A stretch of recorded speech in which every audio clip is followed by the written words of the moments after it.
ওই তো ভবনস বিএড কলেজের প্রফেসর যে ডক্টর সন্দীপ সাহা, তাই নিয়ে আজকের থেকে আপনার 4.5 বছর 5 বছর আগে আমার বিয়ে করছে। বিয়ে করে সেটা আমরা রানীবাজার বিওসি সন্তোষমা মন্দির এখানে ভালো থাকতাম। তারপরে তারপরের থেকে তাই নিয়ে ভালোই আসলো কয়েক বছর। তো গত 20-25 দিন আগের থেকে তাই নিয়ে মানে আরেকটা মহিলা, বিধবা মহিলার সঙ্গে সম্পর্ক, মানে একটা ছেলে আছে বড় 9-এ পড়ে। তো এরপরে আমার মারধর করে, আগের থেকে মারধর করে আমার, যদি কই মানে বাড়িতে নিয়ে যাও স্বীকৃতি দেবো, স্বীকৃতি দেয় না, মারধর করে। তো এরপরে দিয়ে সেটা মহিলার লোকের সম্পর্ক কারণে আমার বাগায় দেয়, তুই যা। এরপরে দিয়ে সেটা আপনার গত 20-25 দিন আগে আমার সাংঘাতিক মারধর করছে। রানীবাজারে বিউসির মানুষ এটা ধরছে, সেটা পিটারে এটা থানার দিছে। থানার থেকে বাইর করে সেটা হ্যাঁ মানে বালাতক বাড়িতে হ্যাঁ সে আমার ফলে এই করছে রানীবাজার, ফলে বাড়াবাড়িতে হ্যাঁ বাড়ির দিকটা বয়ে থাকে। তারপরে আমি মহিলা থানার জানাইছি, পরে মহিলা থানার থেকে ফোন করা হয়েছে, হ্যাঁ যাইতো। তারপরে দিয়ে সেটা হ্যাঁ যায় না মহিলা থানার দেখতে, সেটা মহিলা থানা ফোন নাম্বার দেখতে সেটা হ্যাঁ যত ফোন নাম্বারটি আসলো হ্যাঁ রিডিঅ্যাক্টিভেট করে লিছে, করে সেটা নতুন ফোন নাম্বার লিছে। নতুন ফোন নাম্বার নিয়ে তো আমি চেষ্টা করতেছি কয়েকদিন ধরে, সেটা হ্যাঁ কোনো মতে পাইতেছি না। তো আজকে আমি বাড়িতে আইসি, মহিলা থানা জানাইছি যে আমি বাড়িতে যাই। তো তারা কাছে যাও, যদি অসুবিধা না হয় তাহলে একটা 112 নাম্বার আছে না, এটাতে ফোন করে দিতে কোনো অসুবিধা হয়।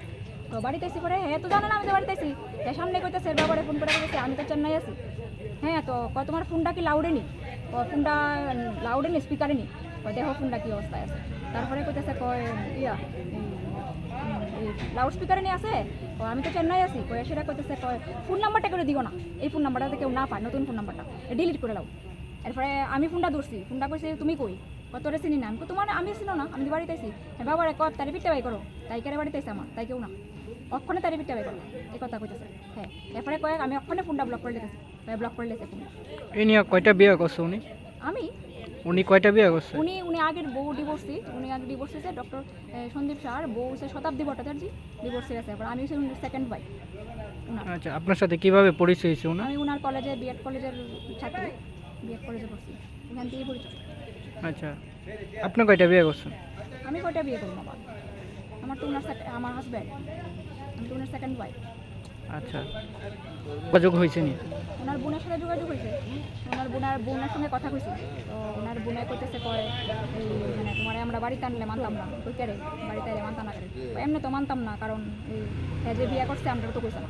আমি কইছি এটা তো আমার দোষ না, বিয়ে করছে তোমরা কইছে না তো আমার দোষ না, আমি তো কিছু জানি না। পরিবারে কেউ কি জানতো না আপনার সাথে যে বিয়ে হয়েছে ওনার? হ্যাঁ তো আমি কইতে পারতাম না কেউ জানাইছে কিনা, জানাইছে কিন্তু রানীবাজারে সবাই জানতো, 4.5 বছর 5 বছর ভাড়া থাকি। ওনার বাড়ি কই আসলো আগে? কার? সন্দীপ। তো এটা বাড়ি সন্দীপ সাহা। কোন বাড়িটা?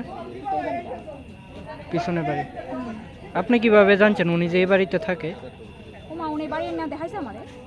ও আচ্ছা, ওনার পরিবারে কে কে আছে? কার পরিবারে? সন্দীপ সহ। ওনার বাবা আছে, উনি আছে না, ওনার বোন বিয়ে আছে, বোন চাকরি করে। আপনার নামটা? আমার নাম সুমা দত্ত, বাড়ি কোন জায়গা? বাড়ি দলেশ্বর।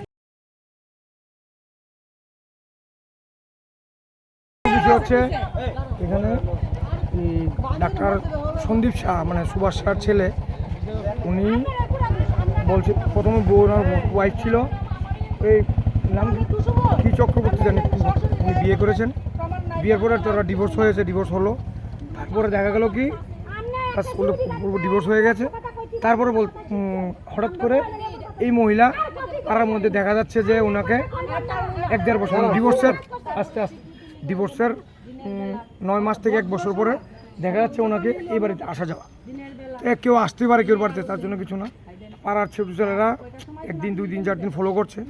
হঠাৎ করে একদিন মহিলাকে ভোরবেলা 5টার সময় আপনি কী করেন? আমি ফিজিওথেরাপি করে কিছু বলেনি। হঠাৎ করে 15-20 দিন পরে আবার রাত্রেবেলা 8টা 8:30টার সময় মহিলাকে সবাই মিলে আটকে কী করেন বলছে ফিজিওথেরাপি, শাঁখা সিঁদুর পরানো।